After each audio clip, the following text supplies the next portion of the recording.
Alright guys, we're not going to be late to the punch this time, okay? The Prydwyn tier list is here. Maybe we're a little bit late. I don't know exactly how late we are to this. I mean, Lighter just came out. This video will probably come out like whatever day after. They came out on the 27th.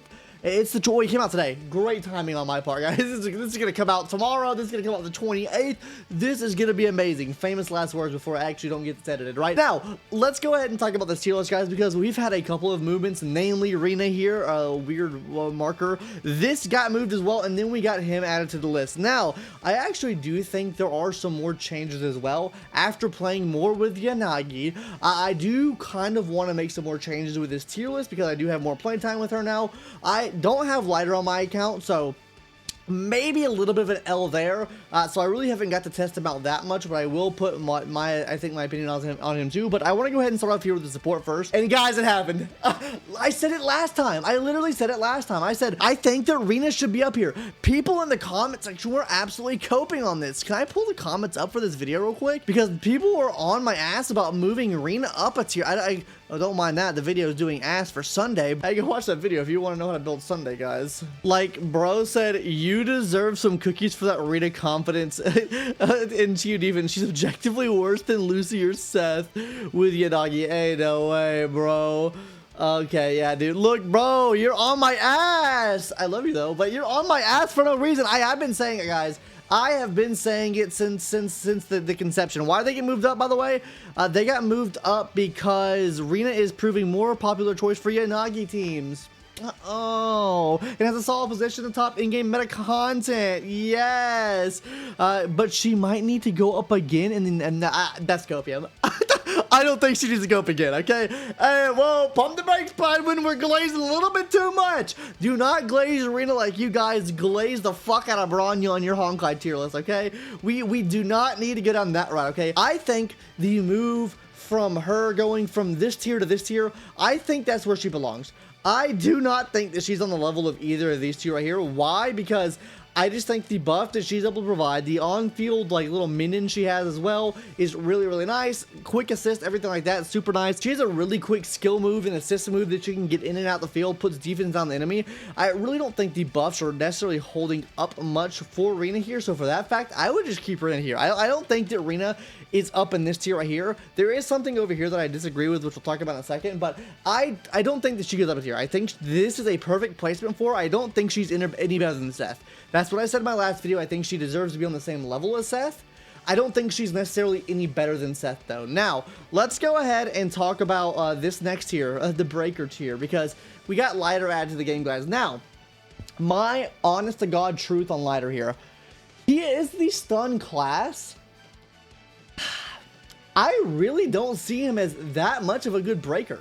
Not gonna lie, like if we're talking about his actual breaking potential, I genuinely think from the little time I played with him in like little test or whatever, I think his breaking is on par with Coleta here. I just genuinely don't think that he has the breaking capacity. I think he's on the same level here as this in terms of breaking. Now, the buffs he offers is insane. The sub DPS he offers is insane. It's pretty nice, right? He offers debuffs. So I do think that he does deserve to be up here in this tier. I don't think he's any better than Chingy, but from what I hear, they put this in alphabetical order. I do think he deserves this tier. I just think his breaking kind of ass, so I would probably move him here. I think that Chingy is still our best breaker in the game, and honestly, I think his value drops off a lot if you're not running a fire DPS or a ice DPS in the game. And who do you have for fire and ice? We have Soldier 11, which is a tier 1.5, and then we have Ellen Joe here, and then we have Bernice here as well. These are realistically the only characters that can really take use of what he has to offer here. Bernie's probably the best thing in the game right now. I think he's more future-proofing. Actually, maybe Cope. I think we move these guys down to tier 1.5. I think we move Lycon down to tier 1, and I think we move him down to tier 0.5. And the only reason that is because I think Chingy is much more universal than him, considering that he only really supports fire and ice. And these are the only fire and ice characters we have in the game right now. And I think he is only as strong as what other DPS he supports, right? I think that is the team that he deserves to be on, especially when his breaking is not all that good. I think her breaking is much better here. So I think this is how it would play out, right? Like him, like Lycon here, Lycon only supports the ice type characters. So, you know, with her being down here, I mean, I think it's optimal to put him down here because he only supports the ice class. He supports 2 classes. I think if we were to do an average, like the average is honestly the average. Yeah, the average is probably right here, right? If we take tier, yeah, this is the average right here. So I'd probably put him where the average level of DPS for each one of these classes are right now. I do think he'll go up in the future. I think in the future when we get more of those DPS added, he will go up. Obviously not in the next patch. Maybe when Miyabi comes out or Miyabi comes out, I think maybe he can move up then. But overall, I think this is a perfect placement for him right here, right now. Now let's go ahead and move over to our next class here, which they made a really big change for, guys.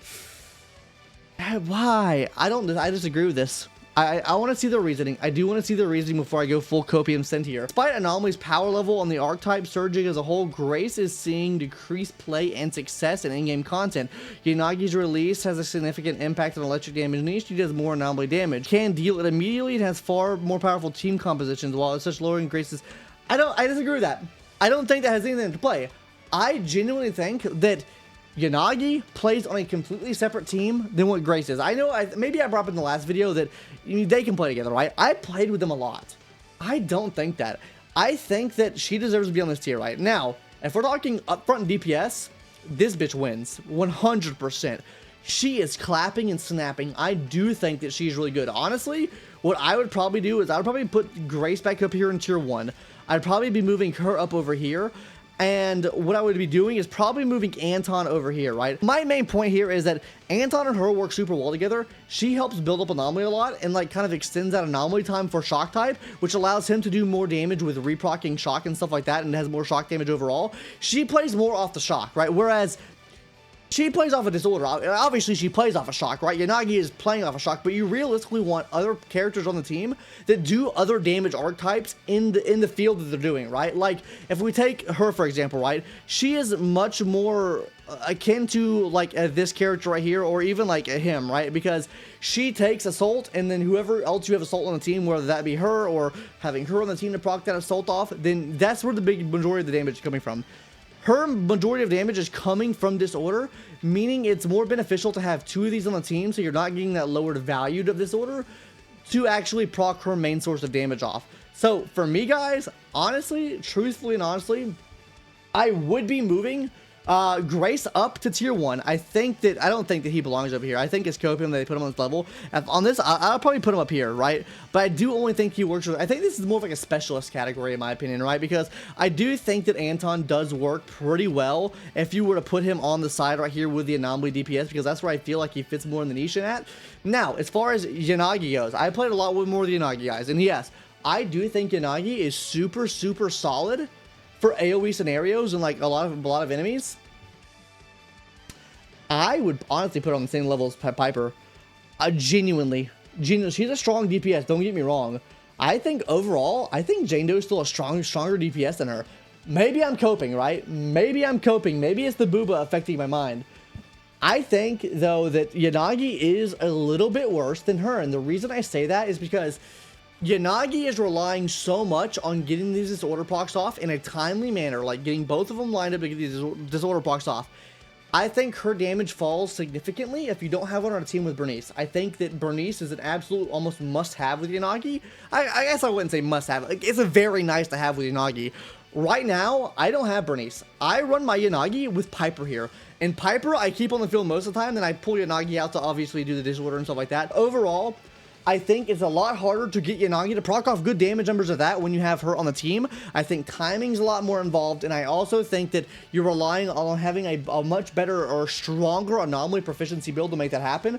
Whereas with her, it just kind of works, right? Like with her on the team, with Jane Doe on the team, you can still run Piper very effectively here, and it still just popped the fuck off. So for that reason, I would be moving, I think, Yanagi down a tier, guys. I'm not gonna lie to you guys. Now, that is all that I have to say about the Anomaly DPS. Let's quickly go over the pure DPS category. I also want to go over where I think Miyabi's gonna go, and future rankings are gonna go after this.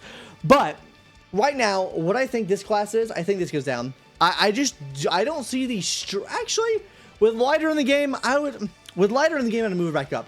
The only reason I would be moving, I would keep her here. Like, before I said that she's here, I think realistically she does stand here now. The only reason I say that is because if you use both of these characters right here on the same team together, I think she absolutely pops off, because first of all, you're getting insane ice res, and then you're getting insane damage bonus as well for ice.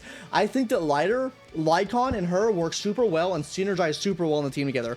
So I think if you're running her on this team, I think she is in the level of Zhuyan, but obviously your cost for the team is super fucking high, right? I think it's much higher, or a little bit higher than what a team would cost for Miss Zhuyan here, right? Ellen Joe, please save us. But anyways, yeah, this is my whole take for this today. I mean, realistically, other than this, I pretty much agree with everything here. Like, maybe, I don't think she even bumps up. No, I think she stays the same as well.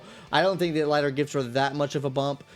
So guys, what I want to talk about now is actually something a little bit different, which is going to be going over what I think future rankings are going to be for the characters in the game, right? And this is going to be for, I don't even know what patch, I don't even know, I'm going to keep it a buck, guys. I don't even know what patch we're in right now. What is that, 1.4?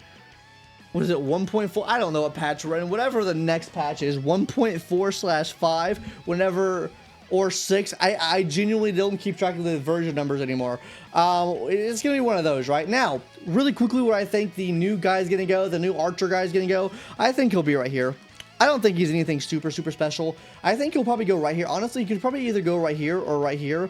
I mean, looking at kind of what he does, I mean, I think he could be tier 0.5. I don't think he's catching up with what Anomaly is doing right now. Maybe, I think we need more buffs for him, right? I think realistically for him to be up here, we definitely need more buffs in the game to make him that effective. I think he's going to be right here. I honestly think he's going to be a pretty easy skip for most people, other than if you just like a design, right? I think he is more of a future-proofable character, which it seems like they're doing with most of these characters, right? Like Yanagi, Bernice getting added, Lighter getting added. These are all characters that are going to work out for the future and help you out in the future, and they're kind of setting up for the future, and the same with him as well. Now, Miyabi, the character that I feel is not going to be setting up for the future, is going to go right here, guys. Genuinely, my thought on Miyabi, I think this for sure gets moved down here. I think there's no doubt in my mind that she gets moved down here, and then we put Miyabi right in here. I think that's how it's going to be, because if Miyabi plays the way that I think she is going to play with Anomaly, I think that she gets moved down for sure. I think you run them on the same team together.